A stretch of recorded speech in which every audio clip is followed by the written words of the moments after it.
Hi, I'm Chris Wilson from Grinding Gear Games. This is Season 2, Episode 4 of Build of the Week, a video series where we highlight interesting Path of Exile character builds.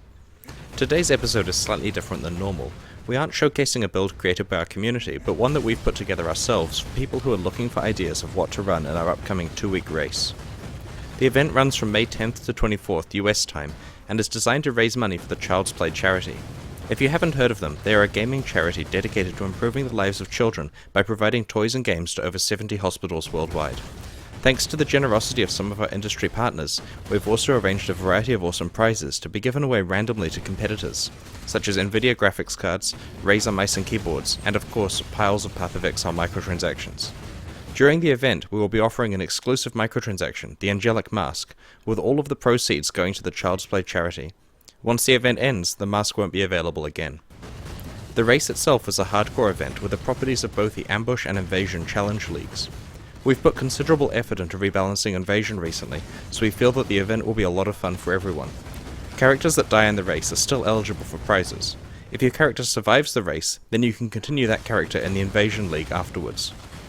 While a lot of the fun of Path of Exile is experimenting with character builds, there isn't much time in a 2-week race to try too many characters. Many players want to know in advance how to build their race character. If you look in the class forums on pathofexile.com, you'll find plenty of powerful builds, but we're highlighting our own one here that uses a recently introduced skill, Molten Strike. This video is quite long, so we're going to demonstrate the build at high levels before explaining how it's created. As you can see, Molten Strike launches magma projectiles as you hit. The skill deals a combination of fire and physical damage, and has both an attack and an area of effect component. This means that there are a lot of options for how to support it. You get Molten Strike after killing Hillock at the start of the game, so it's with you on your entire journey with this character. The skills shown here are generally ones that you get as quest rewards from playing a duelist. There's a little bit of pressure over several of the rewards where you need to tweak what you pick based on what you've naturally found. A couple of gems can be traded for earlier than you would receive them from quest rewards to speed up leveling. We use the Hatred Aura for additional damage and Grace for additional survivability. Where possible, try to cast Enduring Cry whenever you can near monsters. Its flat physical damage resistance stacks very well with this character's high armor. It's important to cast the Enfeeble Curse on anything dangerous, especially invasion bosses, until you have a good idea of whether you can handle their damage potential. You'll have noticed that there's quite a lot of focus on survivability. Being a hardcore league, this is of prime importance. This build is built to be very survivable, so if you follow our advice and are very careful with how many monsters you engage, you'll hopefully be fine. Unless something goes wrong, you will reach maps with this build. The build has high life and life regeneration. Its primary mitigation type is armor. It achieves this by using iron reflexes, which turns all of your evasion into armor. This means that gear choices are substantially simpler, because evasion and armor are mostly interchangeable. Armor only helps against physical damage, so having maxed out resistances is critical, especially in the Invasion League. It's important to note that Merciless introduces a minus 60% resistance penalty, so you're going to want to be above cap by the end of Cruel. This build also uses the popular Cast When Damage Taken Enduring Cry Immortal Call combo for physical immunity when it really matters. This race inherits its properties from Invasion and Ambush, both of which pose challenges. While we have rebalanced Invasion recently, the presence of unpredictable guest monsters or invasion bosses can mean that you have to be prepared for damage types that you aren't expecting. The League's Ambush heritage means that you'll find enchantable strongboxes. While many people view these as a source of free items in the Ambush League, they are more scary in a hardcore league like this. Being surrounded by monsters is rarely a safe situation, but there are several tools available to get you out of trouble.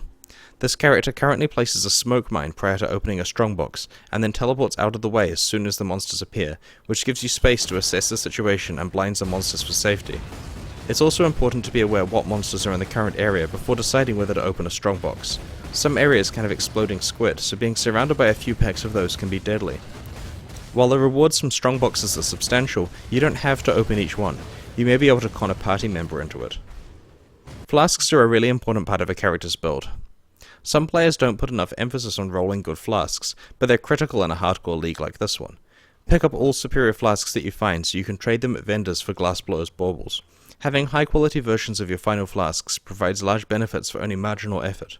Take the time to roll your life flasks. Having them both restore life instantly and also remove a status ailment will save your character's life. Collect and craft as many resistance flasks as you can. They're not only useful for swapping into against specific invasion bosses, but also for crafting granite flasks that this build wants at higher levels. You'll easily be able to trade away your surplus resistance flasks for anything your build might lack. This character relies entirely on rare items and needs no specific uniques. We aren't recommending any uniques because it's hard to rely on finding a specific desired unique in a 2-week event. You're likely to find good leveling uniques, and you should adapt the build to take advantage of these as you go. In terms of rares, you should be prioritizing life, overcapping your resistances, and getting as much armor and later evasion as you can. For a weapon, any fast weapon with decent damage will do. It doesn't have to be a sword or even a one-handed item if you find a better alternative. Early on, two-handed weapons can provide a big leveling speed increase if you're careful. The character we're showing here is after it's found a 5-link armor. If you only have a 4-link armor, then either drop the melee physical damage support gem or the blood magic support gem. If you're not using the blood magic gem, then you won't be able to run the grace aura. You'll also need to use mana flasks instead of granite flasks to compensate. The 5-link armor is a big upgrade, but isn't mandatory.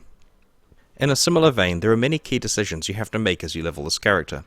By level 9, your passive skill tree will look like this. You have a passive point available and haven't yet committed to one-hand or two-hand weapons. Feel free to pick either cluster based on your current best weapon. It's easy to respec it later. It's also no problem to specialize in one-hand passives, but to use a two-hand item for a few levels. You'll be doing plenty of damage. As well as Molten Strike, you'll have been able to pick up some useful skills at low levels.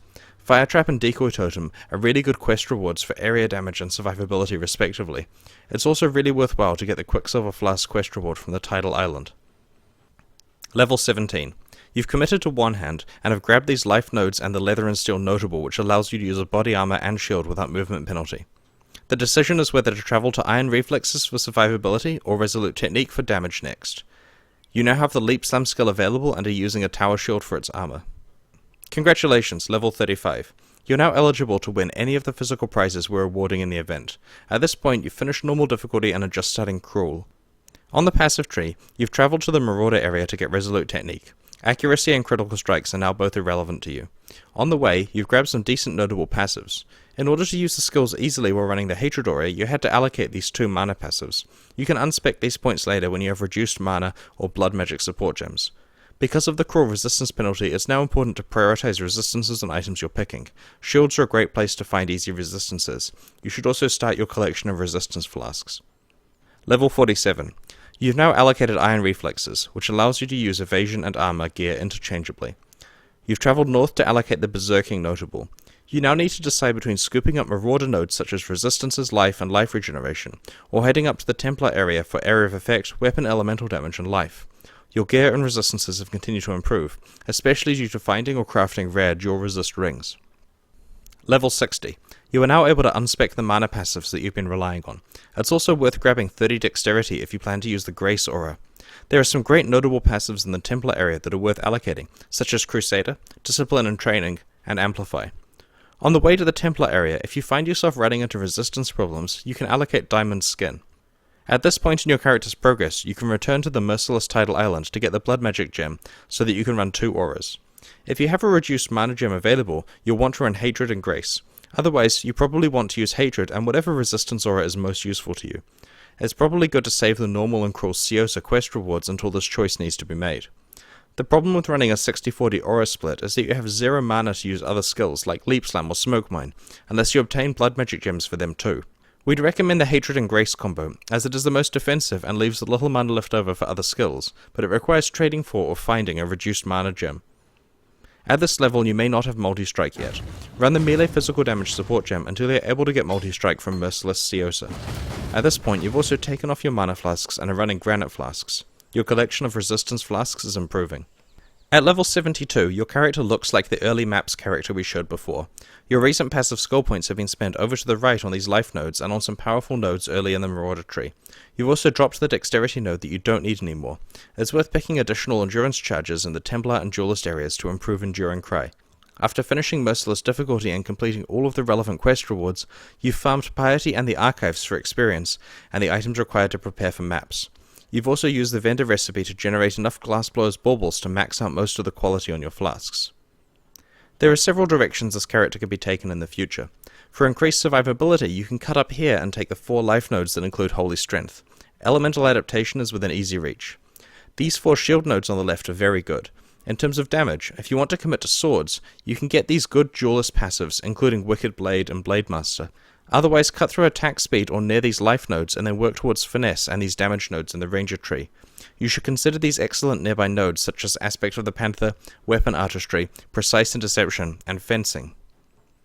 We've posted a brief set of notes about this build that include relevant recipes, links to the passive skill tree at different levels, a breakdown of quest rewards and bandit choices, and notes on gear that we used. These notes are linked from the video description.